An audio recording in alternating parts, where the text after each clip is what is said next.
আমি আমি আমাদের সম্মানিত অভিভাবকদের বলবো, আপনারা যখন মসজিদে যান, আমাদেরও খুব ইচ্ছা করে মসজিদে গিয়ে আল্লাহর সামনে দাঁড়াতে। আমরা একটু দুষ্টুমি করি বলে আপনাদের মধ্যে অনেকেই আমাদেরকে মসজিদে নিয়ে যেতে চান না। কিন্তু এখন থেকে যদি আমাদের মসজিদে যাওয়ার অভ্যাস গড়ে না ওঠে, তাহলে কিভাবে আমরা একজন সাচ্চা নামাজি হব? তাই আপনারা যখন মসজিদে যাবেন, আমাদেরকেও সঙ্গে নিয়ে যাবেন।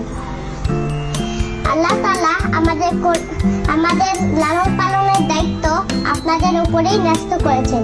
আপনারা যেভাবে আমাদের গড়ে তুলবেন, আমরা সেভাবেই গড়ে উঠব।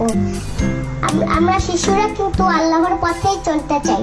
তাই শুধু শাসন নয়, আদর দিয়ে, ভালোবাসা দিয়ে এবং একটা সুন্দর পরিবেশ দিয়ে আমাদেরকে আল্লাহর পথে পরিচালিত করুন।